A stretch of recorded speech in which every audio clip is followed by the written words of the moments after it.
بسم اللہ الرحمن الرحیم نحمده ونصلی ونسلم علی رسول الکریم اما بعد۔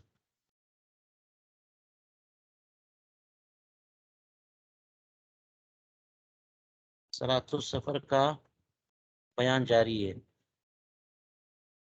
اور کچھ حد تک در مختار یعنی رد المختار کا متن ہم نے آپ کے سامنے پڑھ کے اس کی وضاحت کر دی، اور اب ہم رد المختار پڑھ رہے ہیں۔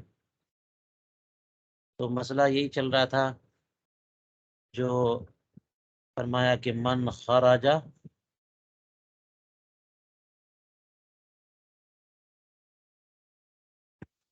من عمارتی موضع اقامته، یعنی اپنے وطن کی آبادی، اپنی بستی، اور موضع اقامت ہی کہنے سے یہ اندازہ ہوا کہ وہ وطن اصلی ہو یا وطن اقامت، اس کی بستی سے باہر نکلے گا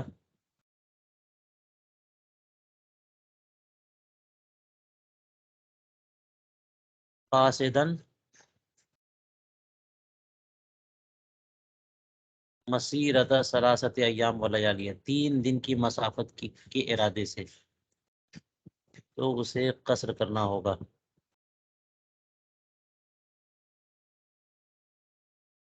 ٹھیک ہے، اب یہاں پہ کچھ باتیں فرمائی علامہ حسکفی نے کہ آبادی کراس کرنے سے مقصود جس ڈائریکشن میں وہ جا رہا ہے اس طرف کی آبادی کا اعتبار ہوگا، وہاں کی آبادی پیچھے چھوڑ دے، باہر نکل جائے، اغل بغل کی آبادیوں کا اعتبار نہیں ہے، دوسری سائڈ کی آبادی کا اعتبار نہیں ہے۔ یہاں پر کچھ باتیں یہ بھی آ گئی تھیں کہ مصر کے ساتھ فنائے مصر بھی تو ہے، اور فنائے مصر کس کو کہتے ہیں؟ المکان المعد لمصالح البلد، شہر کے کچھ مصلحتوں کے لیے کوئی پلاٹ باہر پڑا ہوا ہے کہ ولیمہ کریں گے، بازار یا مارکیٹ لگے گا وغیرہ وغیرہ، تو اس کا بھی اعتبار ہے، فنائے مصر بھی متجاوز پیچھے چھوڑ دیں اور اس سے بھی تجاوز کر جائیں۔ پھر یہاں پر یہ بات بھی پیش کی انہوں نے کہ اگر قدر غلوہ سے کم گیپ ہے مصر اور فنائے مصر میں، تو اس فنائے مصر کے تجاوز کا اعتبار ہے، اور غلوہ یا اس سے زیادہ کا گیپ ہے تو پھر فنائے مصر کے سے تجاوز کا اعتبار نہیں ہے، بلکہ اصل بستی سے باہر نکلے گا تو مسافر ہو جائے گا۔ یہاں تک ہم نے اس سے پہلے پڑھ لیا تھا۔ اب دیکھیے یہ سب بہت سارے جزیات بیان کرنے کے بعد علامہ شامی نے اقول کا ہے نا یہاں پہ، اقول،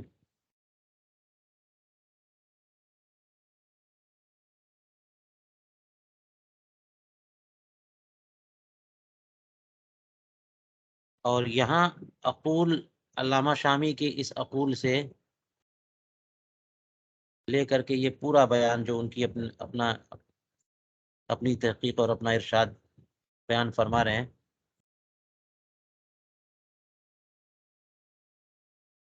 یہ سب جو ہے یعنی پورا صفحہ یہ والا،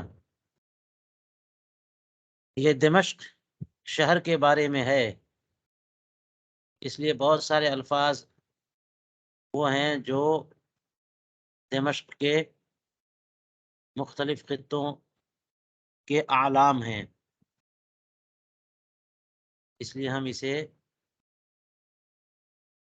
اسے نظر انداز کرتے ہیں۔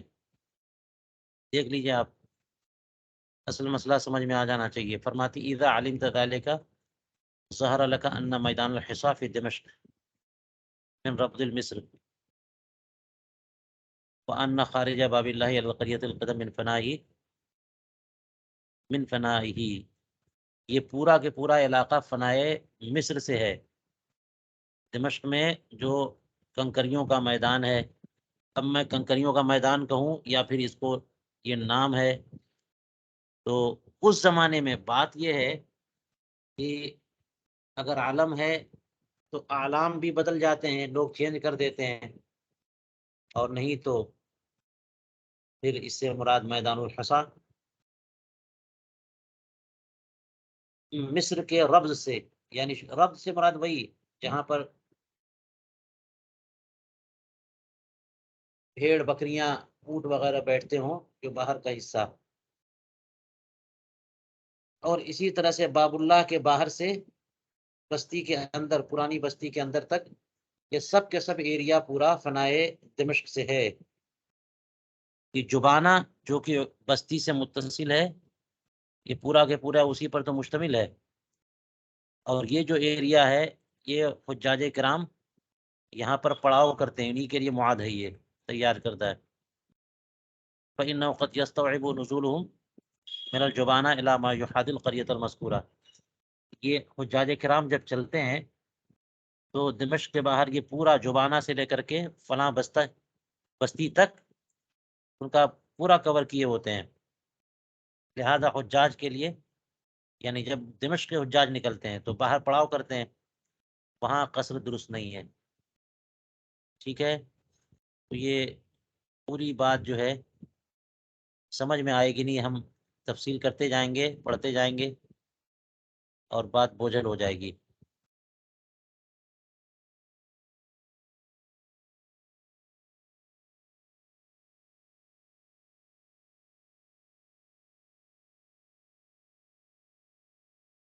یہ سب دیکھیے، وعلیہ فلینظر،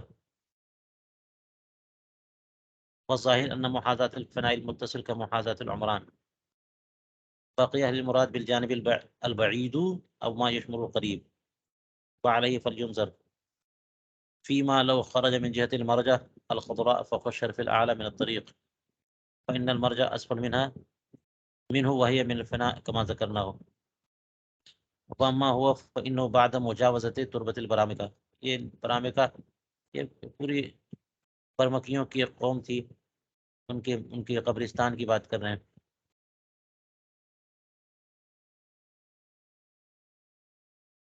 چلیے اب یہاں سے پڑھیے، قولہ اقل من غلبۃ،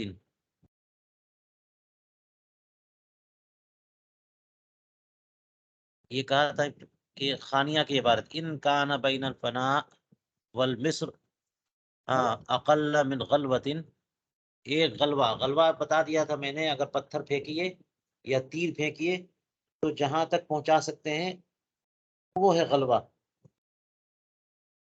تو ایک غلبہ سے کم کا فاصلہ ہے تو اس سے بھی تجاوز کرنا مشروط ہے، یعنی اس کی بھی شرط ضروری ہے۔ کہتے ہیں اقل من غلبۃ ہی 300 ذراع الی 400 هو الاصح، 300 سے لے کر کے 400 گز، اور یہ ہاتھ والا گز ہوتا ہے، قاصدن، یعنی فرمایا تھا متن میں کہ 3 دن 3 رات کی مسافت کے ارادے سے، تو فرمایا اشار بھی مع قول خرجہ، یعنی خرجہ جو کہا تھا، خرجہ قاصدن، اس سے اشارہ یہ ہے کہ انہ لو خرج ولم یقصد او قصد ولم یخرج لا یکون مسافر، دونوں مسئلے، کہ اگر ارادہ تو کیا لیکن ابھی نکلا نہیں ہے تو مسافر نہیں ہوگا، اور نکلا تو مگر ارادہ نہیں ہے 3 دن کی مسافت کا، یعنی تھوڑا تھوڑا چلتا رہا، 3 دن کی مسافت کا ارادہ نہیں ہے، یہاں تک کہ چلتا رہا 10 دن کی مسافت پہنچ گیا، لیکن کبھی بھی ایک ساتھ 3 دن کی مسافت کا ارادہ نہیں تھا، تو کبھی بھی مسافر نہیں ہوگا بندہ، جب تک کہ ایک ساتھ 3 دن کی مسافت کا ارادہ نہ کر لے، اور یہ کہ ارادہ تو کر لے لیکن ابھی نکلا نہیں، یہ تو آپ لوگوں نے الاشباح والنظائر میں بھی پڑھ لیا تھا کہ یہ صرف نیت کافی نہیں ہے عمل میں، جب تک کہ عمل شروع نہ کر لے. ترک عمل میں صرف نیت کافی ہوتی ہے، لیکن عمل کے لیے ارادہ اور نیت کافی نہیں، بلکہ عمل بھی شروع کرنا ہوتا ہے. جیسے تجارت ہے، عمل ہے، صرف نیت تجارت کافی نہیں، تجارت کا عمل ضروری ہے. اسی طرح سے سفر ہے، عمل ہے، اور اقامت ترک عمل ہے. تو اس لیے صرف کوئی ارادہ کر لے کہ مجھے سفر کرنا ہے ابھی ابھی، تو اس سے مسافر نہیں ہوگا، اس کے ساتھ ساتھ وہ نکل پڑے، اس کی بھی ضرورت ہے. وہی کہا کہ اس سے اشارہ کیا کہ لو خرج ولم یقصد او قصد ولم یخرج، دونوں صورتوں میں مسافر نہیں ہوگا. یہ حلبیہ. قال فی البحر واشار الی ان النیۃ لا بد ان تکون قبل الصلاۃ. یہ دیکھیے، نماز سے پہلے پہلے نیت ہو جانی چاہیے. نماز کے اندر نیت کریں گے تو یہ نیت سفر مؤثر نہ ہوگی. اس کے برخلاف اقامت میں نماز کے اندر اندر کوئی اقامت کی نیت کر لیتا ہے تو مؤثر ہوتی ہے. جی،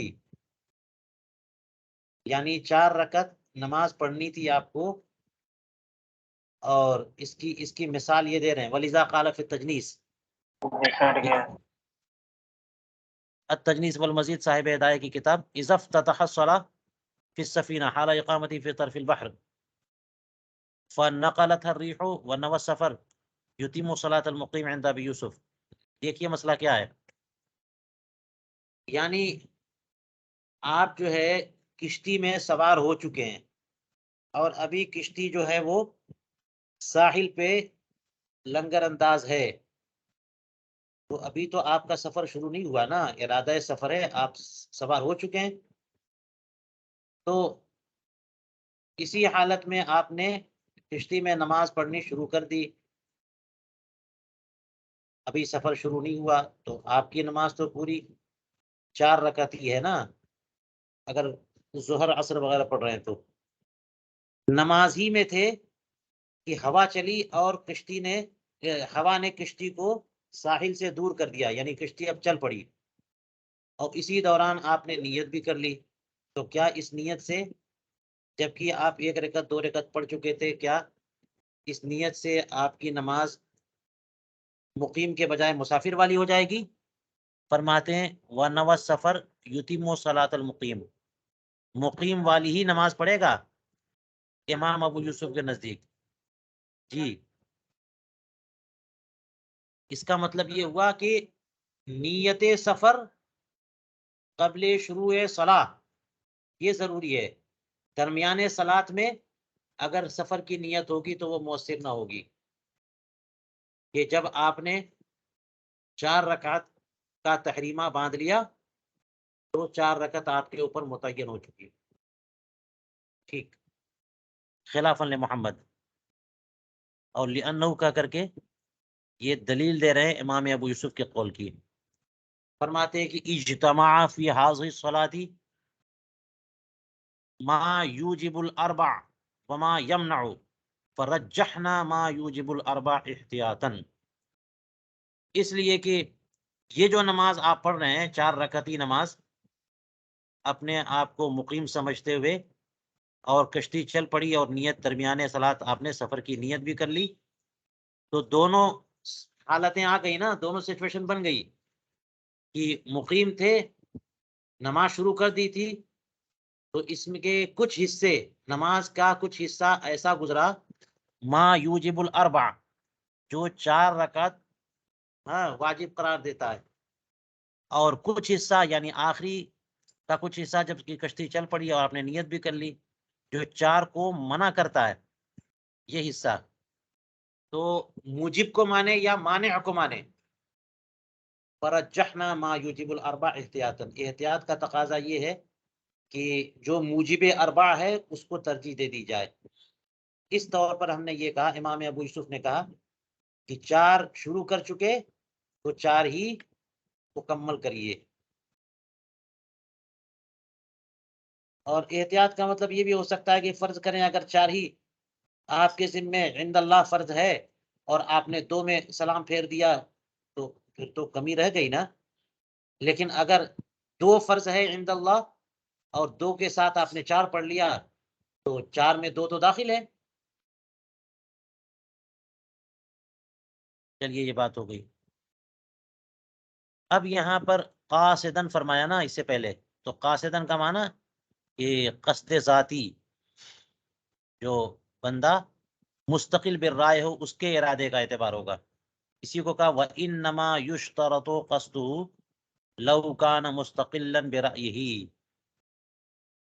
کہ اس بندے کے ارادے، ہاں اس بندے کا ارادہ چاہیے سفر کے احکام کے نفاذ کے لیے. کب؟ جب کہ بندہ مستقل بالرائے ہو، وہ خود ارادہ کرے، کسی کا تابع نہ ہو، تو اس کے اپنے ارادے کا اعتبار ہوگا. اگر وہ کسی کا تابع ہے تو پھر اس کا ارادہ کام نہیں کرے گا، اس کے متبوع کے ارادہ کا ارادہ چاہیے. جیسے بیوی ہے شوہر، تو شوہر کے ارادے کا اعتبار ہوگا. یا سپہ سالار ہے، فوج ہے، تو فوج کا جو فوجی ہوتے ہیں عام طور پہ ان کے ارادہ کرنے نہ کرنے سے کوئی فرق نہیں پڑتا. جو کمانڈر ان چیف ہے وہ جب چاہے گا تب فوج کوچ کرے گی، اگر چاہے گا روکنا تو روک دیا جائے گا. تو اگر متبوع ارادہ کر لے تو وہ ارادہ سارے تابعین پر نافذ ہے. اسی کو کہتے ہیں فَلَوْ تَابِعًا لِغَيْرِهِ فَالْاِعْتِبَارُ بِنِيَّةِ الْمَتْبُوعِ، جیسا کہ عنقریب یہ بات آتی ہے. اور اسی پر صاحب البحر نے تجنیس کی عبارت کی تخریج فرمائی. ہاں تجنیس کی عبارت، تجنیس میں جو کچھ ہے اس کی تخریج کرتے ہوئے صاحب البحر نے لکھا کہ لو حملہ آخر وهو لا يدري اين يذهب معه يتم حتى يصير ثلاثا فيقصر. دیکھیے کیا ہے، یہ بھی ایک جزیہ دیکھ لیجئے جو بحر کی تخریجات میں تھے، کہ اگر اسے کوئی اور بندہ لے کے چلا، ڈھویا اٹھا لیا کسی نے، اور اسے پتہ ہی نہیں ہے کہ وہ اس کے ساتھ کہاں جا رہا ہے، یعنی ایک بندہ حامل ہے، دوسرا بندہ محمول ہے، اور محمول کو حامل نے اٹھا لیا، زید نے اٹھا لیا، اور محمول کو پتہ ہی نہیں ہے کہ یہ لے کے جا رہا ہے، وہ جہاں جہاں جا رہا ہے لے کے یہ جا رہا ہے ساتھ میں، اس کی گود میں سوار ہے یا کندھے پہ سوار ہے، تو فرماتے یتیمو، یہ جو محمول ہے یہ نماز پوری پڑھے گا. ارادہ اس کا کام کرے گا جو حامل ہے، یہ چونکہ محمول ہے تو متبوع ہوا نہیں، تابع ہوا، اس کا ارادہ کام نہیں کرے گا حتی یسیر ثلاثن، جب تک کہ 3 دن کی مسافت تک نہ چل پڑے. اب 3 دن کی مسافت پالی گئی تو مسافت سفر پالی گئی، اور اس کی نیت تو کارگر نہیں تھی بلکہ حامل کی نیت کارگر تھی. تو اب 3 دن کی مسافت کے بعد سے وہ جو محمول ہے وہ بھی قصر کرنا شروع کر دے گا. فیقصر، محمول بھی. دیکھیے صاحب البحر نے تخریج کیا کی دلیل، لِأَنَّهُ لَزِمَهُ الْقَصْرُ من حین حمل، اس لیے کہ محمول کو قصر تو تبھی سے لازم تھا جہاں سے، یعنی جس وقت سے وہ اٹھایا گیا، اس کو کڈنیپ کر لیا لوگوں نے یا کسی طور پر بھی، وہ خود نہیں چلا بلکہ لوگ لے کے چلے یا کوئی حامل تھا اسے لے کے چلا، تو اسی وقت سے اس پر قصر لازم ہے. لیکن اس کو کیا پتا کہ یہ لوگ کہاں لے کے جا رہے ہیں، کیونکہ یہ تابع ہے، اور متبوع کی نیت چاہیے، اور متبوعین کو تو پتا ہے کہ ان کو پتا ہے کہ جناب 10 دن کے راستے پہ لے جانا ہے. لیکن تو جب ان کی نیت کا اعتبار ہے تو جب سے انہوں نے اٹھایا اور لے کے چلے تبھی سے قصر لازم ہے، تابع پر بھی محمول پر بھی. تو فرماتے ولو صلی قصرا من یوم الحمل صح، یہاں تو یہ فرمایا نا کہ نماز تام کرے گا، پوری پڑھے گا، کیوں؟ اس لیے کہ پتہ نہیں ہے اس کو کہاں لے جا رہے ہیں، اور 3 دن کی مسافت پر پہنچ جائے اب قصر کرے گا. لیکن اگر وہ جس دن سے اٹھایا گیا اسی دن سے اگر قصر ہی کرتا تب بھی نماز اس کی صحیح ہوتی. الا اذا صار به اقل من 3، مگر کہ 3 دن کی مسافت سے کم اگر وہ لوگ اسے لے کے چلے تب تو یہ شروع سے ہی قصر نہیں کر سکتا تھا. لأنه تبین، اس لیے کہ اب ظاہر ہوا کہ انه مقیم، کہ وہ مقیم ہے. لے کے چل پڑے وہ لوگ حاملین، اور 2 دن کی مسافت پہ لے جا کے روک دیا، تو اب پتا چلا کہ یہ تو مسافر ہے ہی نہیں، مقیم ہے. اس لیے کہتے ہیں کہ دونوں صورتیں بن رہی تھی، اس لیے اس کے وہ کرے گا کیا؟ قصر نہیں کرے گا، بلکہ اتمام کرے گا. جب 3 دن کی مسافت پہ پہنچ جائے گا تب قصر کرے گا. وفی الاول انہ مسافر،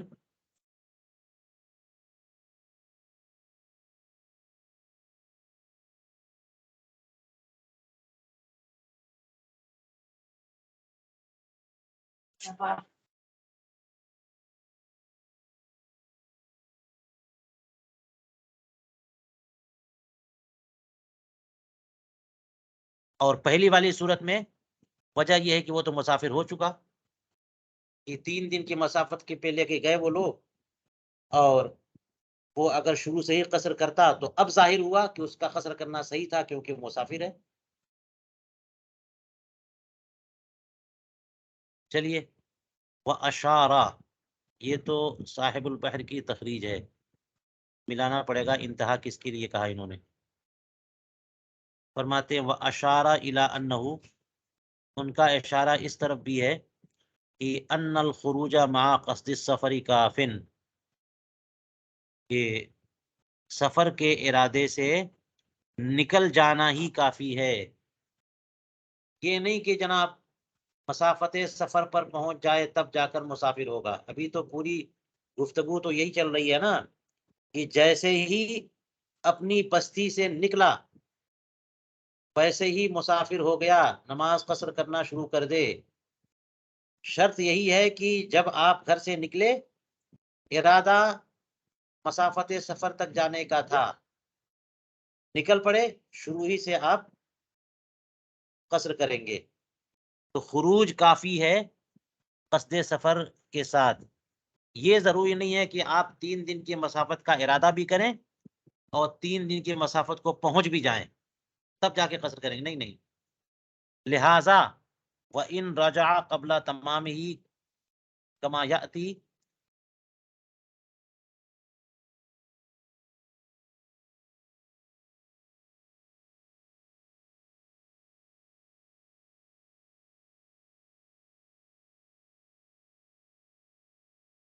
یہ ان وصلیہ ہے، اس کا جواب نہیں ہے یہاں پہ. تو اشارہ الی ان الخروج مع قصد سفر کافن وان رجع قبل تمامی، سفر کے ارادے سے بندہ نکلا تو نکلنا ہی مسافر شرعی ہونے کے لیے کافی ہے، اگرچہ سفر کے تمام سے پہلے پہلے واپس ہو گیا. جیسا کہ عنقریب آئے گا یہ جزیہ. مثال کے طور پر آپ کو ایک شہر سے دوسرے شہر جانا ہے، ٹھیک ہے، جو 100-200 کلومیٹر دور ہے، تو مسافت سفر تو ہے، نکلے اسی دوسرے شہر کے ارادے سے، لیکن جناب 30-40 کلومیٹر ہی پہنچے تھے جو کہ مسافت سفر نہیں ہے، وہیں سے آپ نے ارادہ کینسل کیا اور واپس چلے آئے، چل پڑے. تو جو اس دوران 30-40 کلومیٹر کے دوران شہر سے باہر نکلنے کے بعد آپ نے نمازیں پڑھی ہیں، ان کی قضا نہیں ہے، مسافر تھے آپ. وہی کہا کہ اگرچہ تمام سفر سے پہلے پہلے لوٹ جائے مگر پھر بھی وہ مسافر ہی رہے گا، کیونکہ قصد سفر کے ساتھ خروج ہی کافی ہے. جیسا کہ عنقریب یہ جزیہ آتا ہے حتی لو سارا یومن، یہاں تک کہ اگر ایک دن 3 دن کے ارادے سے چلا لیکن چلا ابھی ایک دن، اور اس دن کسی عذر کی وجہ سے نماز نہیں پڑھ سکا، اور پھر ایک دن مسافت طے کرنے کے بعد ارادہ کینسل اور اب واپس گھر کی طرف، تو جو کل کی نماز چھوٹ گئی تھی وہ قصر قضا کرے گا یا اتمام کرے گا؟ فرماتے یقضیہ قصرا کما افتى به العلامہ قاسم. یہ نہیں ہے بالکل سراحت. فرمایا ولو کان کافرا، اوپر متن میں بیان کیا تھا انہوں نے کہ قاصدا مسیرۃ 3 ایام ولیالیھا، اگرچہ بندہ کافر ہی کیوں نہ ہو. اس پر کہتے فیہ انہ یشمل الصبی ایضا، مع انه سياتي في الفروع ما يدل على ان نیت السفر غیر معتبر كما سنبينه هناك. آگے بتائیں گے. بھی کیا اس میں سکم نکال رہے ہیں یا کیا ہے؟ یہ عبارت تو سبھی کو بھی شامل ہے ولو کافر کہہ دیں گے تو. حالانکہ فروع میں یہ مسئلہ آئے گا کہ بچے کا سفر کی نیت کرنا معتبر نہیں ہے، تو اس سے کوئی یہ قرار دینا چاہ رہے ہیں کہ یہ عبارت محل نظر ہے. تو تقریرات رافعی میں دیکھیے گا اس کا حل ملے گا کہ فرق ہے، سبھی اہل نیت نہیں ہے، کافر اہل نیت ہے، کیونکہ سبھی مکلف نہیں ہوتا. سبھی یعنی بچہ، چھوٹا بچہ مکلف نہیں ہوتا، لیکن کافر مکلف ہوتا ہے. اگر کافر بڑا ہے، بڑی عمر کا بالغ ہے تو مکلف ہوتا ہے. لہذا سبھی اہل نیت نہیں اور کافر اہل نیت ہے. تو اس دن میں نے ایک مثال بتائی تھی کہ کوئی بندہ کافر ہے، اس نے نیت کی 100-200 کلومیٹر سفر کرنے کی، تو ابھی تو اس پہ وہ نماز نہیں پڑھتا، لیکن 40-50 کلومیٹر جانے کے بعد وہ اللہ تعالیٰ نے اسے توفیق دی اور وہ کلمہ اسلام پڑھ کر کے مسلمان ہو گیا. تو کیا اب وہ قصر کرے گا؟ ہاں قصر کرے گا. سابق جو نیت تھی جب وہ شہر سے نکلا تھا، وہ نیت ابھی معتبر ہے. جی. قولہ بلا قصد، یہ علامہ حسکفی کی عبارت ہے. من طاف الدنیا بلا قصد لم یقصر، پوری دنیا جو گھوم آئے اور ارادہ نہیں تھا کہیں پر بھی کہ وہ 3 دن کی مسافت پہ جائے گا، اور اسی طرح یعنی سوچا کہ چلو 10 کلومیٹر اور چلتے ہیں تلاش کرتے ہیں، پھر 10 کلومیٹر چلتے ہیں تلاش کرتے ہیں، پھر 10 کلومیٹر چلتے ہیں تلاش کرتے ہیں، ایسے 10-10 کلومیٹر کا پلان بناتا رہا اور پوری دنیا گھوم آیا، کبھی بھی کسی دن بھی وہ مسافر نہیں رہے گا، کیونکہ ایک ساتھ اس کی طرف سے مسافت سفر کا ارادہ نہیں پایا گیا. تو پوری دنیا گھوم آیا بلا قصد. میں نے تو وضاحت کر دی ہے. علامہ شامی کیا فرما رہے؟ بِأَنْ قَصَدَ بَلْدَةً بَيْنَهُ وَبَيْنَهَا یومان، ایک ایسے شہر کا اس نے ارادہ کیا کہ اس کے اپنے شہر اور اس شہر کے درمیان 2 دنوں کا فاصلہ ہے. ارادہ کیا کہ چلے گا وہاں پہ جا کے قیام کرے گا. جب وہاں پہنچا بدا لہو ان یذهب الى بلدۃ بینہ وبینہا یومان، تو اسے پلان اسے ظاہر ہوا، اسے لگا کہ چلو مجھے اگلے وہ شہر میں جانا چاہیے، اور وہ اگلا شہر بھی مسافت سفر سے کم ہے، 2 ہی دن کی مسافت ہے. وَهَلُمَّ جَرًّا، یہ سلسلہ چلتا رہا یہاں تک کہ پوری دنیا گھمایا، قصر نہیں کرے گا. البحر میں فرمایا وَعَلَى هَذَا قَالُوا أَمِيرٌ خَرَجَ مع جيشه في طلب العدو ولم يعلم أين يدركهم فإنه يتم وإن طالت المدة أو المكث. کہ ایک کمانڈر ہے، اپنی پوری فوج کے ساتھ دشمن کی تلاش میں نکلا، اور اسے پتا نہیں ہے کہ وہ دشمن ملے گا کہاں، یہ کہاں اسے پکڑ پائے گا. تلاش میں نکل رہا ہے، ہو سکتا ہے اگلی منزل میں مل جائے، اگلی منزل میں مل جائے، اسی چکر میں جو ہے نا وہ گھومتا رہا. تو یہ نماز مکمل ہی پڑھے گا، قصر نہیں کرے گا، اگرچہ مدت کتنی ہی لمبی کیوں نہ ہو جائے اور کتنا ہی جو ہے وہ قیام کیوں نہ ہو جائے. اما پھر رجوع، اب یہ کہ پکڑ لیا اس نے دشمن کو یا مایوس ہو گیا اور اس نے اب واپسی کا ارادہ کر لیا، تو واپسی میں مسئلہ الگ ہو جائے گا. فَإِنْ كَانَتْ مُدَّةَ سَفَرٍ قَصَرَ، اگر یہ واپسی یعنی اتنی دور نکل چکا ہے کہ اپنے پڑاؤ تک پہنچنے کے لیے وہاں کی جو مسافت ہے وہ مدت سفر کی مسافت ہے، تو اب واپسی میں قصر کرے گا. ماتن کا یہ کہنا مسیرت ثلاثت ایام و لیالیہا، علامہ شامی کہتے ہیں کہ لیالی کا لفظ نہیں چاہیے. تو یہ تو ایک ساتھ ذکر آ جاتا ہے، کیونکہ دن جو ہے نا رات کے بغیر تو ہوتے نہیں ہیں، دن اور رات جو ہے وہ سب ساتھ ساتھ ہوتے ہیں. اسی لیے اگر کوئی کہہ دے گا 3 دن 3 رات میں نے اعتکاف کی نیت کی تو دن کا بھی شامل ہوتے ہیں، یا صرف دن کہتا ہے تو رات بھی شامل ہے. تو یہ ایام اللیالی جو دونوں کہا وہ بس ساتھ ساتھ ہوتے ہیں اس لیے کہہ دیا، ورنہ اعتبار رات کے چلنے کا نہیں ہے، صرف دن کے چلنے کا اعتبار ہے.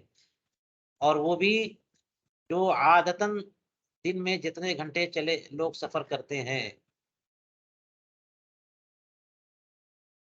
جی.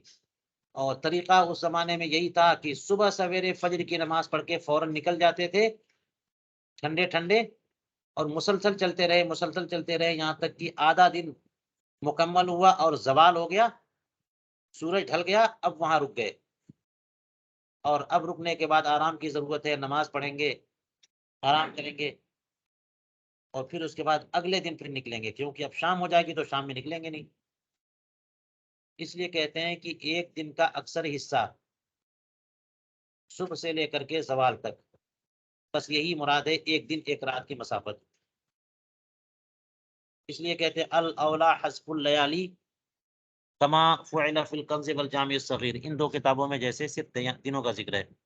اذ لا یشترط السیر، سیر فیہا مع الایام، کیونکہ رات میں چلنا تھوڑی مشروط ہے. اسی لیے جنابی میں فرمایا المراد بالایام النہار، یہ جو ڈے ٹائم ہوتا ہے دن کا، کیونکہ رات تو سفر کے لیے ہے ہی نہیں نا، وہ تو استراحت کے لیے، فلا یعتبر. نعم لو قال او لیالیہا، ہاں، مسیرتا ثلاثت ایام و لیالیہا کے بجائے او لیالیہا کہتے تو بات بن جاتی. یہ ہے تو اعتبار 3 دنوں کے چلنے کا، لیکن کوئی بندہ جلدی میں ہے اور وہ رات میں رک نہیں سکتا تو رات ہی رات چل رہا ہے وہ، تو مسافت جو ہے نا ہونی چاہیے پوری، اس کا بھی اعتبار ہو جائے گا. کوئی کہتا ہے حتی نعم لو قال او لیالیہا بالعطف او لکان اولا للاشارۃ الی انہ یصح قطع السفر فیہا وان الايام غیر قید فتأمل. جی. تو ایام جو ہے نا یہ قید نہیں ہے کہ دن میں چلے گا تبھی، رات میں چلے گا تو کتنی بھی دور کا ارادہ کیوں نہ ہو مسافر نے، ایسی بات نہیں ہے. بات یہ ہے کہ ایسی مسافت کا ارادہ اس نے کیا کہ وہ مسافت 3 دنوں میں دن کے وقت میں طے کی جاتی ہو، یہی معتبر ہے. قوله من اقصر ایام السنہ کذا فی البحر والنہر وعزاه فی المعراج العتاب وقاضی خان وصاحب المحیط وبحث فيه في الحلبہ بأن ظاہر ابقاؤها على اطلاقها. تو یہ سال کے ان ایام کا اعتبار ہے جن ایام میں سب سے چھوٹے دن ہوتے ہیں. جی.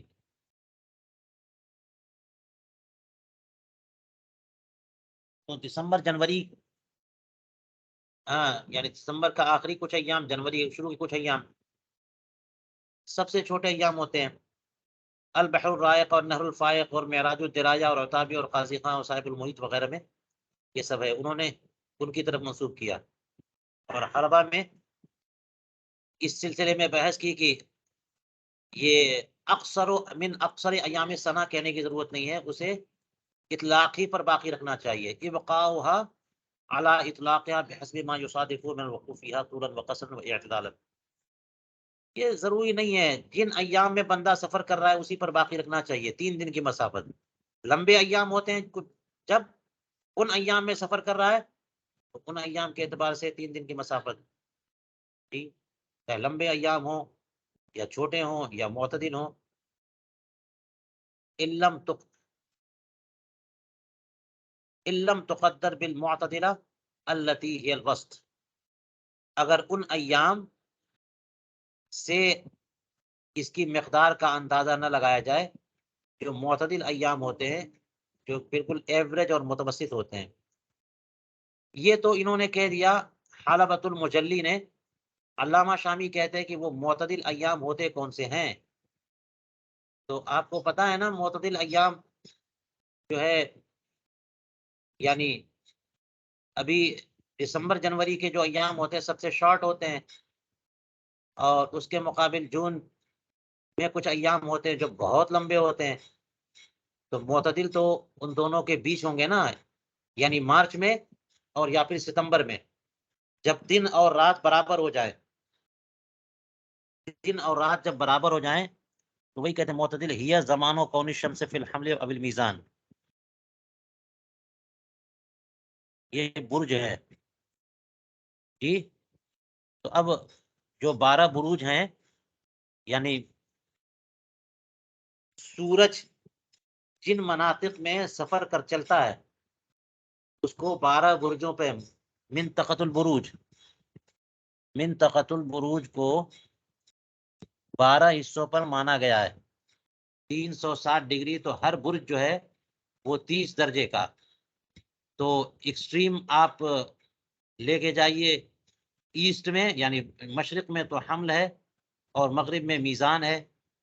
جہاں منطقۃ البروج وہ معدل النہار کو قطع کرے کہ حمل سے، پھر اس کے بعد وہ اتر کی طرف چلنا شروع کرے. چلتے چلتے حمل، جوسا اور سنبلہ، اسد، سرطان، یہ سارے آئے، یہاں تک کہ ایکسٹریم نارتھ کی طرف پہنچ جائے. تو پھر جو ہے اس علاقے میں دن بڑے ہوتے ہیں، راتیں چھوٹی ہو جاتی ہیں. اور اس علاقے میں یعنی دکن کی طرف الٹا ہو جاتا ہے معاملہ. اور اسی طرح ہوتے ہوتے ہوتے یہاں تک کہ بالکل پھر وہ پچھم کی طرف پہنچ گیا، جہاں پر معدل النہار اور منطقۃ البروج ایک دوسرے کو تقاطع کریں، تو وہ میزان ہے، دن اور رات دونوں برابر. تو حمل، برج حمل میں سورج ہے، دن اور رات دونوں برابر. برج میزان میں سورج ہے، دن اور رات دونوں برابر. اور پھر اس کے بعد جناب حوت ہے، دلو ہے، اور اس طرح سے جو 12 برج ہے الگ الگ، ان میں ہوتے ہوتے پھر حمل تک آ جائے گا. تو برج حمل اور برج میزان، ان میں جب سورج ہوگا تو ایام بالکل معتدل ہوتے ہیں. ایام معتدل یعنی برابر. وعلیہ مشار القہستانی ثم قال وفی شرح التحوی ان بعض مشائخنا قدروه باقصر ایام السنہ. تو اس کا مطلب یہ ہوا کہ معتدل ایام کا اعتبار کیا، معتدل ایام کا اعتبار کیا ہے کوہستانی نے. اور شرح تحاوی میں فرمایا کہ نہیں، ہمارے بعض مشائخ نے معتدل ایام کا نہیں بلکہ سب سے چھوٹے ایام کا اعتبار کیا. تو اب سب سے چھوٹے ایام کا اعتبار، لیکن معتدل شہروں کی بات ہے. ایسے شہر، ایسے علاقے، ایسی بستی میں جہاں پہ جو معتدل علاقے مانے جاتے ہیں، وہاں پہ سب سے چھوٹا دن. کیونکہ جناب کچھ ایسے بھی دنیا میں ہیں، بستیاں ہیں، شہر ہیں، ممالک ہیں جو بہت زیادہ جو ہے وہ دور ہیں، خطے استوا سے بہت زیادہ دور ہیں، اور بہت ٹھنڈے علاقے ہوتے ہیں. رشیا میں پڑتے ہیں یا یورپ کے بہت سارے خطے، ناروے ہے، فن لینڈ ہے، انگلینڈ کا بھی بہت سارا حصہ. بہت ایسا وقت آتا ہے جون جولائی میں کہ بہت چھوٹا دن ہو جاتا ہے، نہیں بہت لمبا دن ہو جاتا ہے، بہت چھوٹی راتیں ہو جاتی ہیں. لیکن دیگر ایام میں بہت چھوٹے دن اور بہت لمبی راتیں ہو جاتی ہیں. ان کا اعتبار نہیں ہے، کیونکہ سال میں تو کبھی کبھی کچھ مہینے ایسے آتے ہیں کہ ان کا دن جو ہے نا وہ صرف 2 ہی گھنٹے کا دن ہے. 2 ہی گھنٹے کا دن ہے، تو کیا 2 گھنٹے کی مسافت کا اعتبار ہوگا؟ نہیں. تو معتدل شہروں میں اکثر ایام سنہ دونوں ملا لیجئے ہیں، مکان کیا ہو معتدل، اور دن کا اعتبار اکثر ایام سنہ، یہ دونوں ملا ہے. جیسے ہندوستان ہے، اس جیسا علاقہ، اور یہاں سال میں سب سے چھوٹا جو دن ہوتا ہے اس کا اعتبار ہے.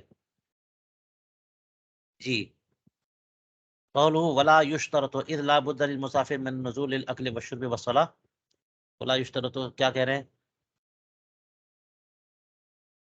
ہاں، یہ فرما رہے کہ پورے دن رات تک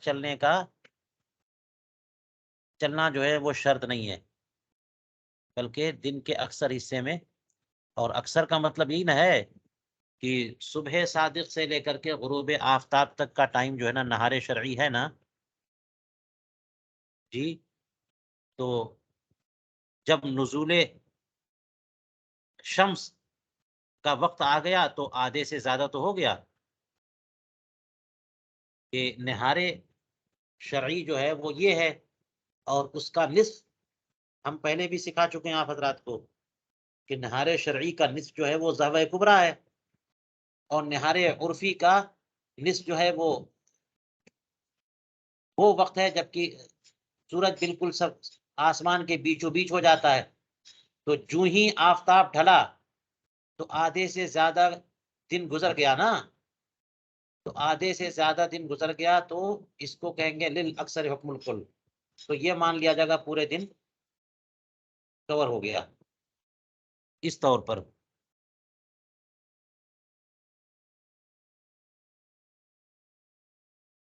کیونکہ بندہ دن بھر چلتا ہی رہے گا تو پھر کھائے گا کب، نماز کب پڑھے گا، پیے گا کب؟ اس لا بد للمسافر۔ اچھا یہ ساری باتیں آج کل کے سفر کے حساب سے مت دماغ میں رکھیے، جب اس زمانے میں اونٹوں پر سفر ہوتا تھا اس کے اعتبار سے ذہن میں رکھیے۔ فرماتے ہیں کہ مسافر کے لیے ضروری ہے نا اترنا، کس لیے؟ کھانے کے لیے، پینے کے لیے، نماز کے لیے۔ ولی اکثر نہاری حکم کلہ، اور دن کے اکثر حصے کو پورے دن کا حکم تو دیا جا سکتا ہے، دیا جائے گا۔ فإن المسافر اذا بکر في اليوم الاول وسار الى وقت الزوال حتى بلغ المرحلة فنزل بها للاستراحة وبات بها ثم بکر في اليوم الثاني وسار الى ما بعد الزوال ونزل ثم بکر في اليوم الثالث ومشى الى الزوال فبلغ المقصد۔ یہ دیکھیے 3 دن کے مسافت کا پورا حساب انہوں نے دے دیا، 3 دن کی مسافت کا، کہ پہلے دن جو ہے نا بالکل سویرے سویرے جو ہے نا وہ سفر پہ نکل گیا اور زوال تک چلتا رہا، یہاں تک ایک مرحلہ کور کر لیا وہ، اور اتر گیا وہاں پہ آرام کے لیے، وہیں پہ رات گزاری، پھر دوسرے دن نکلا سویرے سویرے زوال کے بعد تک چلا، اسی طرح تیسرے دن بھی زوال تک چلا۔ اب جو ہے جہاں پہنچا 3 مرحلے، اپنے مقصد تک پہنچ گیا، اپنی منزل تک پہنچ گیا، یہ ہے 3 دن کی مسافت۔ تو علامہ امام سرخسی فرماتے ہیں، شمس الائمہ سرخسی، الصحیح انہ یصیر مسافر عند النیت، صحیح یہ ہے کہ نیت کرتے ہی وہ مسافر ہو جائے گا، یہ نیت کرتے ہی مسافر ہو جائے گا، اس کو کچھ اور مطلب مت دیجیے گا آپ، ہے نا، اس سے مراد نیت مع الخروج، خروج کا اعتبار ہے، گھر بیٹھے بیٹھے نیت کریں گے تو مسافر تھوڑی ہو جائیں گے۔ تو یہ جو کہہ رہے ہیں نیت کے وقت ہی مسافر ہو جائے گا، یہ اس کے مقابل کہہ رہے ہیں کہ 3 دن کے مسافت پہنچنے کے بعد نہیں، 3 دن کی مسافت کا ارادہ ہے تو یہ ارادہ کافی ہے، نیت کے ساتھ ہی آپ مسافر ہو جائیں گے، یہ نہیں کہ آپ 3 دن کی مسافت پہ پہنچ جائیں گے تب مسافر، نہیں نہیں، نیت کی نکل گئے مسافر ہو گئے۔ امداد الفتح میں ومثل فی البحر والفتح وشر المنیہ اقول وفی قولی حتی بلغ المرحلہ۔ علامہ شامی جو ہے نا اس میں کیا فرما رہے ہیں؟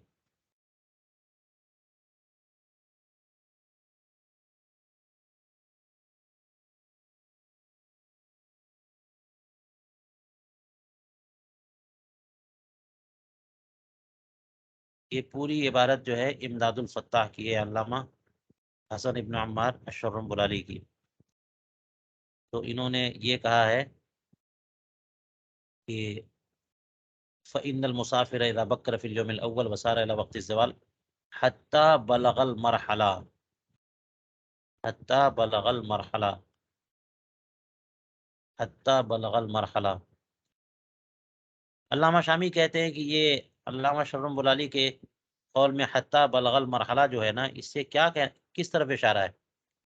اشارۃ الی انہ لا بد ان یقطع فی ذلک اليوم الذی ترک فی اول الاستراحات المرحلة المعتادہ التي يقطعها في يوم كامل مع الاستراحات۔ یہ پوری تفصیل کر رہے ہیں، اس طرف اشارہ ہے کہ اس دن جس دن کی اس نے اپنے استراحات کو شروع میں ترک کرنے کا ارادہ کیا اور نکل پڑا، اس دن لا بد ان یقطع المرحلۃ المعتادہ، ایک معتاد مرحلہ طے کر لے۔ یہ معتاد سے کیا مراد ہے؟ التی یقطعها فی یوم کامل مع الاستراحات، وہ مرحلہ معتادہ ہے کہ جسے بندہ ایک پورے دن میں ضروری اسٹاپیج کے ساتھ ساتھ اور آرام کے ساتھ ساتھ پورے دن میں وہ طے کر سکے، وہ ہے ایک مرحلہ۔ فرماتے وبہذا یظہر لک ان المراد من التقدیر باکثر ایام السنہ انما هو فی البلاد المعتدلہ۔ ابھی میں نے کہا تھا نا، اس سے ظاہر ہو گیا کہ جو اکثر ایام سنہ کی بات کی ہے انہوں نے، اس سال میں جو سب سے چھوٹے دن ہوتے ہیں ان کا اعتبار ہوگا، اس سے مراد بلاد معتدلہ میں ہے، جیسے ہندوستان ہے یا اس جیسے خطے جو سمجھ لیجئے کہ 50 ڈگری سے کم کے اندر پڑتے ہیں، کیونکہ 50 ڈگری سے زیادہ والے جو خطے ہوتے ہیں بلکہ 48 ڈگری میں ہی سلسلہ شروع ہو جاتا ہے کہ سال میں کچھ ایسے ایام ہوتے ہیں کہ 2 ہی 3 گھنٹے کا دن ہوتا ہے۔ فرماتے ہیں اس سے مراد بلاد معتدلہ ہیں، التی یمکن قطع المرحلہ المذکورہ فی معظم اليوم من اکثر ایامہا، وہ بلاد معتدلہ کہ یہ مرحلہ مذکورہ، ایک مرحلہ طے کرنا دن کے اکثر حصے میں ہو جائے، سال کے اکثر ایام میں، یعنی سب سے شارٹ ڈیز جو ہوتے ہیں، سب سے چھوٹے دن، ان چھوٹے دنوں میں دن کے اکثر حصے میں اتنی مسافت طے ہو جائے، وہ ایسے علاقے مراد ہیں۔ فلا یرد، لہذا کوئی یہ اعتراض نہ کرے کہ بلاد بلغار میں تو سال کے سب سے چھوٹے دن ایک ہی گھنٹہ یا 2 گھنٹے کے ہوتے ہیں۔ یہ بھی تو ہوتا ہے کہ بلغار کا جو علاقہ ہے وہاں پہ قد یکون ساعتن و اکثر و اقل، 1 گھنٹہ یا کچھ زیادہ یا کچھ کم، آپ چلے جائیے اور جو ہے خط استوا سے دور کا علاقہ 60 ڈگری 70 ڈگری کے اور آگے جائیے گا تو آبادی نہیں ہے، لیکن بات یہ ہے کہ وہاں کا تو دن بہت چھوٹا ہو جاتا ہے۔ فَيَلْزَمُ أَن يَكُونَ مُسَافَةُ السَّفَرِ فِيهَا 3 ساعات أو أقل، تو اگر وہاں کے دنوں کا اعتبار کریں گے سب سے شارٹ ڈیز یعنی سب سے مختصر دن کا، تو لازم آئے گا کہ پوری مسافت سفر جو ہے نا صرف اتنی ہے کہ 3 گھنٹے میں جو طے کر لے بس، او اقل کہیں یا اس سے بھی کم، لہذا یہ اعتبار نہیں ہے۔ لأن القصر الفاحش غیر معتبر، قصر فاحش کا اعتبار تھوڑی ہے، جیسے طول فاحش کا اعتبار نہیں ہے تو قصر فاحش۔ وہیں پہ کیا ہوتا ہے رمضان میں، یہ جو مئی جون میں رمضان چل رہے ہیں، جون جولائی میں 22 گھنٹے کا روزہ ہو رہا ہے، طول فاحش ہے وہ۔ والعبارات حیث اطلقت تحمل على الشائع الغالب دون الخفی النادر، یہ عبارتیں جو کہہ تو دیا انہوں نے کہ من اکثر ایام السنہ، تو من اکثر ایام السنہ سے معتدل علاقوں کے ایام مراد ہیں، جو خط استوا سے بہت دور ہیں ان کے ایام مراد نہیں ہیں۔ اسی لیے کہتے ہیں کہ عبارتیں جب مطلق رکھی جاتی ہیں تو ان کو شائع اور غالب پر محمول کیا جاتا ہے، خفی نادر پر جو شاذ صورتحال ہے اس پر جو ہے نا وہ محمول نہیں کیا جاتا ان عبارتوں کو۔ تو ہدایہ کی عبارت بھی دلیل ہے کہ عن ابی حنیفہ التقدیر بالمراحل، کہ بہتر ہے کہ مراحل کا حساب کیا جائے نہ کہ ایام کا، اور یہ پہلے سے قریب پہ، یعنی 3 ایام کی مسافت یا 3 مراحل کی مسافت۔ تو اصل میں ظاہر الروایہ جو ہے وہ ہے 3 ایام کی مسافت، اور ایک روایت امام ابو حنیفہ سے ہے کہ 3 مراحل کا حساب۔ 3 ایام کا حساب کریں گے تو پھر یہ سب سوالات پیدا ہوں گے، کہاں کے ایام، کون سے ایام، طوال یا قصار یا اوساط یا کون سا خطہ جو خط استوا سے قریب ہے تو اس کا معاملہ الگ ہوگا، خط استوا سے بہت دور ہے تو اس کا معاملہ الگ ہوگا، معتدل علاقے میں ہے تو اس کا معاملہ الگ ہوگا. تو یہ سب سوالات پیدا ہوں گے، اس لیے مراحل کا اعتبار کیا جائے. 3 دن کی مسافت یعنی 3 مرحلوں کی مسافت. قال فی النہایا اے التقدیر بثلاث مراحل قریب من التقدیر بثلاث ایام.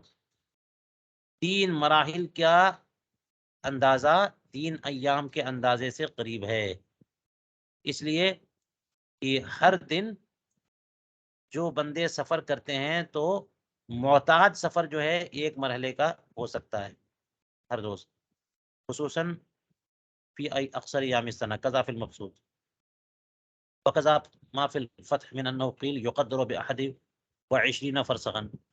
21 فرسخ سے اس کا اندازہ لگایا جائے گا. ایک قول یہ کہ 18 سے، ایک قول ہے کہ 15 سے. تو پورے 3 مرحلے، 3 مرحلوں کا حساب کیسے؟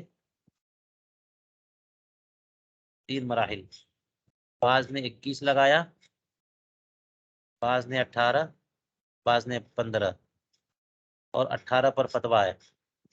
متاخرین تو آسانی کا معاملہ کرتے ہیں نا، ورنہ لوگ کیسے حساب لگا پائیں گے.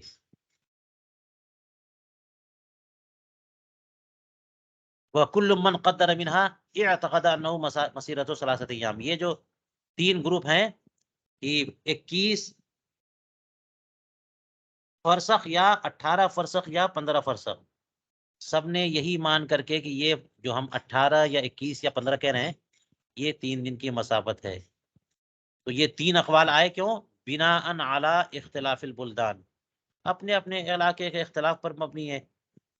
کوئی علاقہ ایسا ہے جو خط استوا سے قریب ہے، کوئی دور ہے، کوئی اس سے دور ہے. تو پھر یہ فرق تو پڑے گا کہ جناب اکثر ایام سنہ وہاں پہ مختلف گھنٹے کم ہوں گے، وہاں پہ زیادہ ہوں گے، وہاں پہ اور زیادہ ہوں گے. تو جہاں اور زیادہ ہوں گے وہاں 21 فرسخ چلا جائے گا بندہ، جہاں بہت کم ہے وہاں 15 فرسخ جائے گا. فَكُلٌّ قَائِلٌ قدر ما فی بلدہ من اقصر الایام. نہیں، فَكُلُّ قَائِلٍ قدر ما فی بلدہ من اقصر الایام. تو یہ جتنے 3 قائلین ہیں ان سب نے جو مقدار متعین کی ہے اپنے شہر میں، ہاں، وہ اقصر ایام کی، وہ اپنے شہر کے اعتبار سے مقدر کی ہے. او بناء علی اقصر اعتبار اقصر الایام او اطولها اب المعتدل منها. یا 3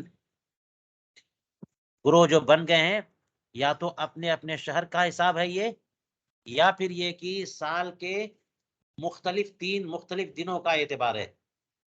کہ بعض لوگوں نے اکثر ایام کا اعتبار کیا تو 15 فرسخ کہہ دیا، بعض لوگوں نے اطول ایام سنہ کا اعتبار کیا تو 21 فرسخ کہہ دیا، اور بعض لوگوں نے معتدل ایام کا اعتبار کیا تو 18 فرسخ کہہ دیا. وعلی کل فهو صریح بان المراد بالایام ما تقطع فيها المراحل.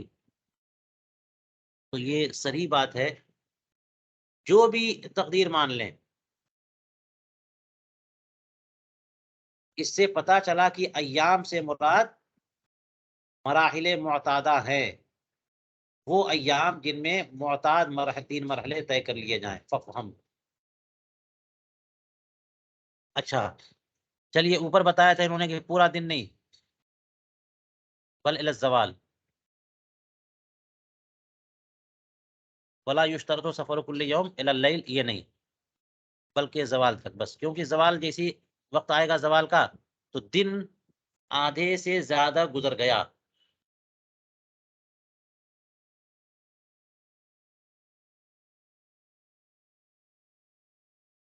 بل الی الزوال فإن الزوال اکثر النہار الشرعی الذی هو من الفجر إلى الغروب. یہ بتا چکا ہوں میں پہلے، نہار شرعی کا اکثر حصہ زوال تک ہے، کیونکہ نہار شرعی جو ہے وہ فجر سے غروب تک ہے نا. تو ضحوہ کبریٰ میں نصفہ نصف ہو گیا، ضحوہ کبریٰ میں آدھا آدھا ہو گیا. اب اس کے بعد تھوڑا سا اور رکیے کہ آفتاب زائل ہو جائے یعنی ڈھل جائے، تو نہار شرعی کا اکثر حصہ گزر گیا.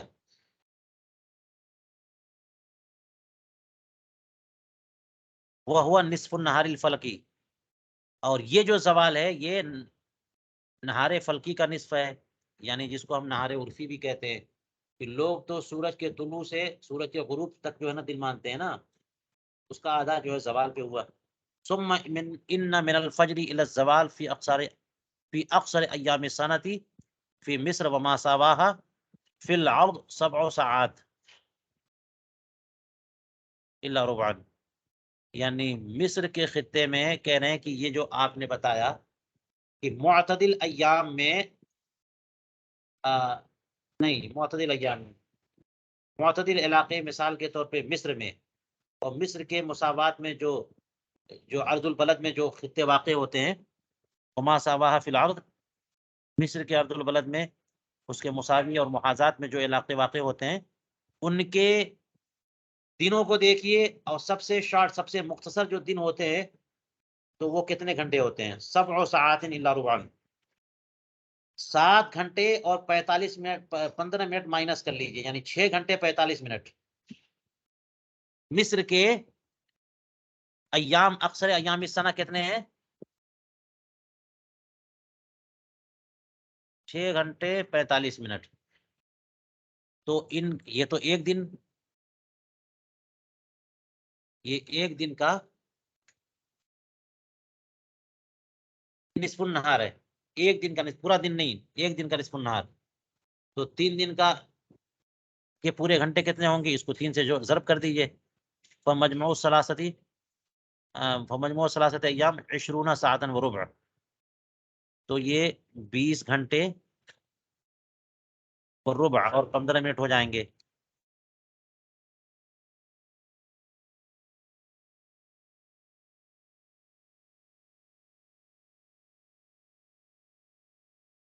اس طرح سے تو جتنی دوری یا جتنی مسافت 20 گھنٹے 15 منٹ میں طے ہو وہ ہے مسافت سفر. وَيَخْتَلِفُ بِحَسْبِ اخْتِلَافِ الْبُلْدَانِ فِي الْأَرْضِ. تو ارض البلد میں جب اختلاف ہوگا تو گھنٹے بھی مختلف ہوں گے. یہ انہوں نے کہہ دیا. علامہ شامی کہتے ہیں کہ یہ مصر کا حساب ہے،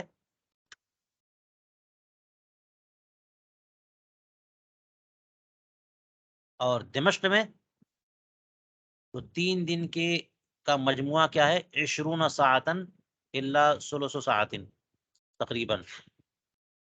یعنی 20 گھنٹے میں 1 گھنٹے کا 1/3 مائنس کریے تو کیا ہوا؟ 19 گھنٹے. 1/3 مائنس کرنے کا مطلب کیا ہوا؟ 40 منٹ. لأن من الفجر الى الزوال، کیونکہ فجر سے زوال تک فی اکثر ایام عندنا 6 ساعات، 6 گھنٹے و ثلث ساعات، 2/3، 1 گھنٹے کا 2/3 یعنی 40 منٹ. الا درجۃ و نصفا، مگر یہ کہ اس میں سے بھی استثناء کر دی 1 درجہ اور نصف. اور آپ کو بتایا تھا میں نے فن توقیف سکھاتے ہوئے کہ 1 درجہ یعنی 1 درجہ جو ہے سفر کرنے میں سورج کو 4 منٹ لگتے ہیں، تو 1 درجہ اور آدھا درجہ سفر کرنے میں 6 منٹ لگیں گے. ٹھیک ہے، تو 6 منٹ اور اس میں کم کر لیجئے. فرماتے وَإِنْ اُعْتُبِرَتْ ذَلِكَ بِالْأَيَّامِ الْمُعْتَدَةِ كَانَ. ایام، یہ اکثر ایام سنہ کی بات ہو رہی ہے. اگر معتدل ایام کا حساب کریں تو 3 دن کے مجموعے کے جو گھنٹے بنیں گے وہ کتنے گھنٹے بنیں گے؟ 22 ساعتن ونصف ساعتن، یعنی 22 گھنٹے 30 منٹ. لأن من الفجر الى الزوال 7 ساعات، اس لیے کہ 7.5 گھنٹے ہیں تقریباً. چلیے، مرحلوں کا اعتبار ہے، فراسخ کا اعتبار نہیں ہے. کہتے ہیں ولا اعتبار بالفراسخ، الفرسخ 3 امیال والمیل 4,000 ذراعین. 1 میل کتنے؟ 4,000 گز. على ما تقدم في باب التيمم. قول على المذهب لأن المذكور في ظاهر الرواية اعتبار 3 أيام كما في الحلبة، وقال في الهداية هو الصحيح احترازا عن قول عامة المشايخ من تقديرها في الفراسخ. پھر اختلاف ہو گیا کہ 21، یہ ابھی اوپر بتایا تھا کہ فراسخ جو ہیں ظاہر روایت تو یہ ہے کہ 3 دن کا حساب ہے یا 3 مرحلوں کا، نہ کہ فرسخ کا. اور فرسخ کا اعتبار کریں تو 3 اقوال آئے، 21، 18، 15. تو ایک ہے 21، ایک ہے 18، 18 فرسخ، ایک ہے 15. اور فرسخ میں دوسرے والے قول پر فتویٰ ہے 18 پہ، میں نے بتایا تھا کیونکہ وہ متوسط ہے. اور مجتبہ میں یہ لکھا ہے کہ تیسرے والے قول پر فتویٰ ہے ائمہ خوارزم کا. اور صحیح وہ ہے جو ظاہر الروایہ ہے. اوپر کہا تھا نا وہ صحیح کہ اعتبار فراسخ کا نہیں بلکہ اعتبار 3 ایام کا ہے. تو کیسے وہ صحیح ہے؟ اس لیے کہ فراسخ کا اعتبار کریں گے تو الگ الگ خطوں میں الگ الگ فرسخ چلتے ہیں، یا پھر زمین جو ہے وہ الگ الگ ہے، کہیں پہ اکھڑ کھابڑ ہے، کہیں پر زمین بالکل ہموار ہے. تو پھر کون سا فرسخ لیں گے؟ تو فراسخ تو مختلف ہو جائیں گے، باختلاف الطریق فی السہل والجبل والبر والبحر، برخلاف مراحل کے سب برابر ہوں گے. بالسیر الوسط، جو یہ فرمایا کہ 3 دن کی مسافت، یہ کون سی رفتار کی بات کریں؟ 3 دن کی مسافت متوسط چال، یعنی آدمی پیدل چلے یا پھر یہ کہ اونٹ کا سفر کرے. اونٹ کی جو متوسط چال ہوتی ہے یہ اے سیر الابل و مشی الاقدام، دوڑ کے یا بھاگ کر کے چلنے والا معاملہ نہیں ہے، اور گھوڑے والا بھی نہیں. وَيُعْتَبَرُ فِي الْجَبَلِ بِمَا يُنَاسِبُهُ من السیر، پہاڑی علاقے میں جو مسافت یا جو رفتار وہاں معتبر یا مناسب ہوگی اس کا اعتبار ہوگا. کیونکہ پہاڑی خطے میں تو صعود و حبوط ہوں گے مضیق، اور وعر بھی ہوں گے، یعنی نشیب اور فراز اور اٹھان، اور ہیں اسی طرح سے حبوط مضیق یعنی تنگ راستہ ہوگا، کہیں چوڑا راستہ ہوگا، وادی ہوگی، پہاڑی ہوگی، چڑھاؤ ہوگا، اتار ہوگا. وَيَكُونُ مَشْيُ الْإِبِلِ وَالْأَقْدَامِ فِيهِ دُونَ سَيْرِهِمَا فِي السَّهْلِ. تو اس لیے اونٹوں کا چلنا پہاڑی علاقے میں مختلف ہے بمقابل ہموار خطے میں چلنا یا پیدل چلنا. پہاڑی علاقے میں تو پہاڑی علاقے میں اتنی دور تک نہیں چل سکتے 3 دن میں، جتنی دور تک آپ جو ہے نا ہموار علاقے میں جا سکتے ہیں. فرماتے ہیں وَفِي الْبَحْرِ يُعْتَبَرُ اعْتِدَالُ الرِّيحِ عَلَى الْمُفْتَبِعِ. سمندری سفر تو اس میں ہوا کے اعتدال کا بھی اعتبار ہے کہ ہوا معتدل ہو تو 3 دن میں آدمی کہاں تک جا سکتا ہے، ورنہ جناب ہوا مخالف ہو تو 3 دن میں بہت دور نہیں جا سکتا، بہت مشکل ہوگا سفر کرنے میں. اور اگر موافق ہو تو آدمی بہت دور تک نکل جائے گا. تو اس لیے نہ موافق کا اعتبار نہ مخالف کا اعتبار بلکہ معتدل ہوا کا اعتبار. فَيُعْتَبَرُ فِي كُلِّ ذَلِكَ السَّيْرُ الْمُعْتَادُ فِيهِ، سیر معتاد کا اعتبار ہے. اور یہ تو لوگوں کو پتہ ہے. تو جب مسئلہ مشتبہ ہو جائے تو جو ماہرین ہوتے ہیں کسی چیز میں، سمندری سفر کی مثال کے طور پر، ان سے معلوم کر لیں 3 دن میں کہاں تک پہنچیں گے. اچھا یہاں پر 2 کا ذکر کیا انہوں نے، سیر الابل و مشی الاقدام، اس لیے کہتے ہیں وخرج سیر البقر.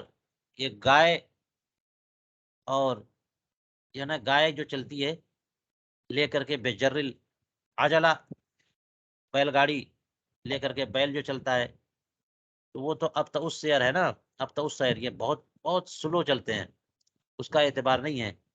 جس طرح سے کہ اسرع السیر کا بھی اعتبار نہیں ہے، گھوڑے جو چلتے ہیں یا میل یعنی ڈاک کی جو سواری چلتی بہت تیزی سے لوگ جاتے ہیں، یا گھوڑا دوڑتا ہے بہت تیزی، اس کا بھی اعتبار نہیں ہے.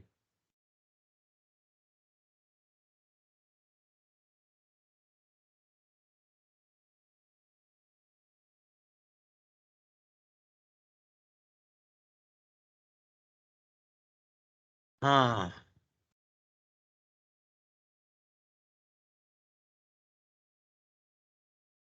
یہ کہا تھا حتی لو اسرع فوصل فی یومین قصرا، 3 دن کی مسافت کا اعتبار ہے. اگر تیزی سے چلے اور 2 ہی دن میں پہنچائے تب بھی مسافر ہو گیا.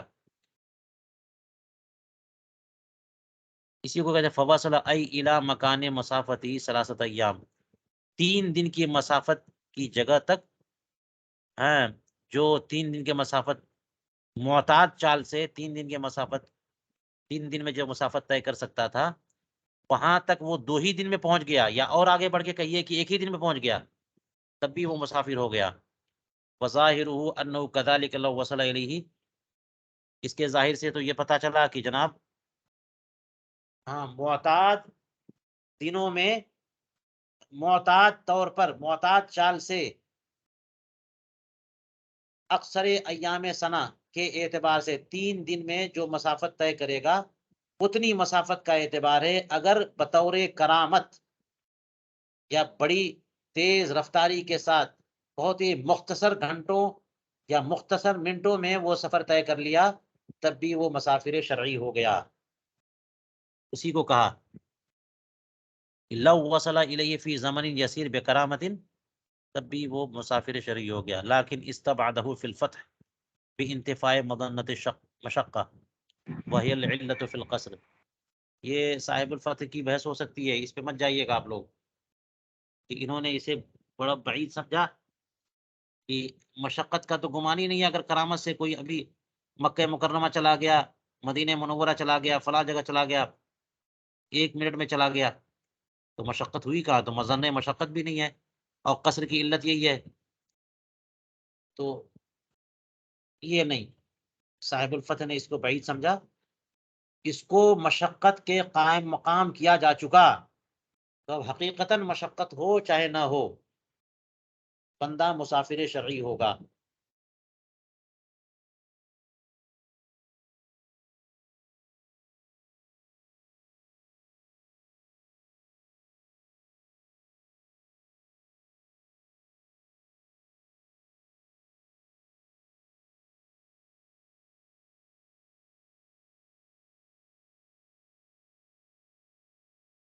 قصر فی الاول، انہوں نے کہا تھا متن میں کہ ایک بندہ ایک جگہ سے دوسرے جگہ، دوسری جگہ، دوسرے شہر جانا چاہ رہا ہے. 2 راستے ہیں، ایک راستہ اگر اختیار کرتا ہے تو مسافت سفر کا ہے، لیکن دوسرا راستہ اس سے کم ہے.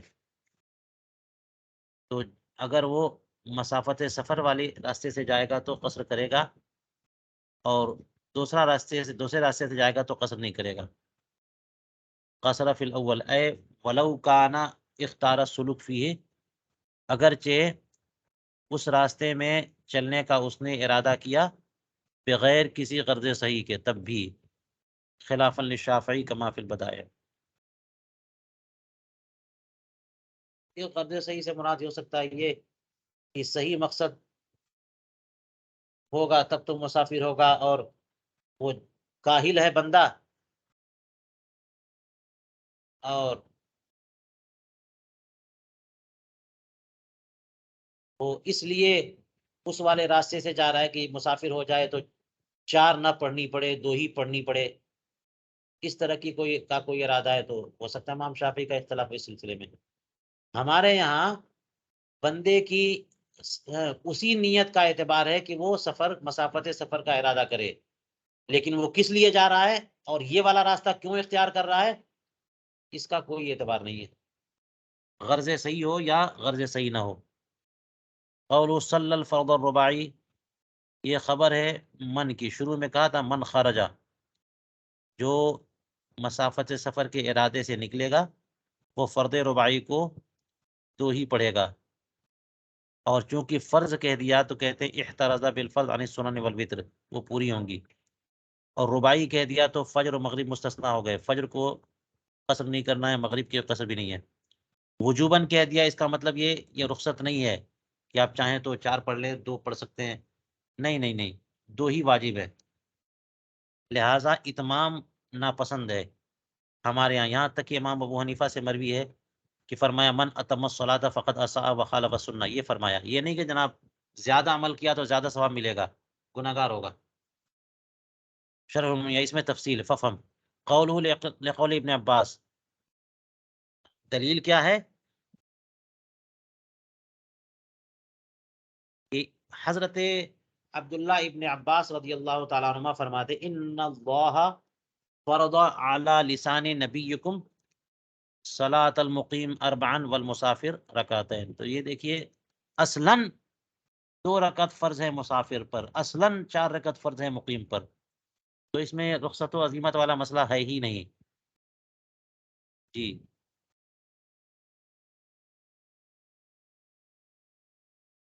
لفظ الحدیث علامہ فی الفتح عن صحیح مسلم فرض اللہ صلاۃ علی لسان نبیکم فی الحضر 4 رکعات وفی السفر رکعتین وفی الخوف رکعتین وفی حدیث عائشہ في صحيح قالت فرضت الصلاة ركعتين فأقيلت صلاة السفر وزيد في صلاة الحضر.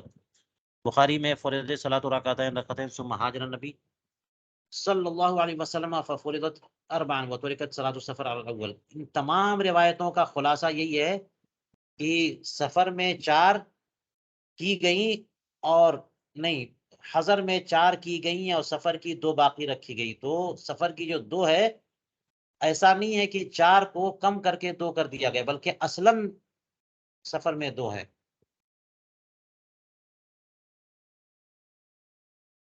جی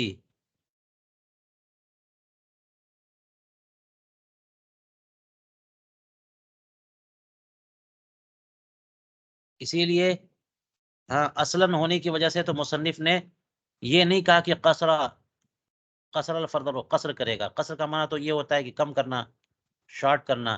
یہاں قصرہ کے بجائے صلی الفرد الرباعی رکعتین کہا. قصرہ قول کو چھوڑ کر کے صلی کہا انہوں نے، کیونکہ یہ رکعتین قصر تھوڑی ہیں. قصر کا معنی کوئی چیز مکمل ہو اس کو کم کر دیا جائے، یہ کم کا، یہ اصلاً پوری 2 رکعت ہی پوری ہیں، بلکہ بل ہما تمام و فرد ہی. ہاں یہ فرد کا تمام ہے، یہ تو یہ پوری ہیں یہ. والاکمال لیس رخصتن فی حق ہی بل اساعتن، اور مکمل پڑھ لینا یہ اس حق میں رخصت نہیں ہے بلکہ یہ بری بات ہے.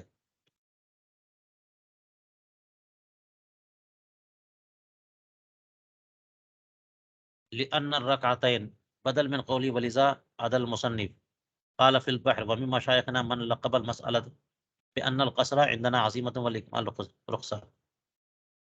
کہ قصر عزیمت ہے، اکمال رخصت ہے. قال فی البدائع وهذا التقلیب علی اصلنا خطا. حاضر تلقیب، یہ نام دینا یہ خطا ہے کہ قصر عزیمت ہے اور اکمال رخصت ہے. لأن الرکعتین فی حقہ لیستا قصرا، کیونکہ قصر تو حقیقت میں ہے ہی نہیں نا. 2 ہی فرض ہے تو پھر قصر کیا؟ قصر ہم بول دیتے ہیں ضرور، قصر کا معنی تو کسی کو کم کرنا. تو یہ تھوڑی کہ 4 تھی اور آپ 4 بھی پڑھ سکتے ہیں اور 2 کر دی گئی. بل ہما تمام و فرد المسافر والاکمال لیس رخصتا فی حقی بل اساعت و مخالفت للسنہ. ولأن الرخصة اسم لما تغیر الحکم الاصلی بعارض علی تخفیف یسر. کیونکہ رخصت تو نام اس کا ہے نا کہ اصلی حکم سے کسی عرض عارض کی بنیاد پر تخفیف اور آسانی کی طرف حکم بدل جائے. تو یہاں پر تغییر مسافر کے حق میں پائی کہاں گئی؟ تغییر تو جب ہوتی کہ مسافر کے حق میں 4 ہوتی اور 2 کر دی جائے. نہیں، 2 ہی ہے اصلاً. اذ الصلاۃ فی الاصل فرضت رکعتین ثم زیدت فی حق المقیم کما روت عائشہ رضی اللہ عنہ. وفی حق المقیم وجد تغییر. اس اعتبار سے تو تغییر تو مقیم کے حق میں ہوئی نا، لیکن یہ تغییر جو ہے نا یہ رخصت کی طرف نہیں ہے. رخصت کا معنی آسانی، اور یہاں پہ کیا یہ غلظ و شدت ہے کہ 2 کو 4 کیا گیا تو زیادہ کام لیا جا رہا ہے نا، زیادہ عمل کرنا پڑ رہا ہے. تو یسر کہاں ہے اس میں کہ آپ جو ہے نا اس کو رخصت کہہ دیں گے. لیکن الی الغلظ والشدت لا الی السہولۃ والیسر فلم یکن ذلک رخصتا فی حقہ ایضا ولو سمی فہو. اور اگر نام دے ہی دیا ہے تو یہ مجازن ہے، حقیقتاً یہ رخصت نہیں ہے، یہ حقیقتاً یہ قصر نہیں ہے، یہ اتمام ہی ہے. لوجود بعض معانی الحقیقت وهو التغییر. انتہا. چلیے کہتے ہیں کہ الا المغرب،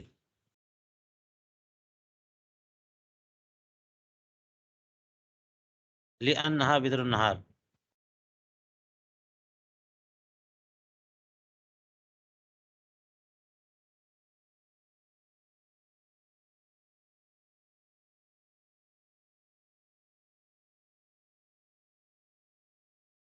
چلیے ہم یہاں پر آج کا درس روکنا چاہ رہے ہیں.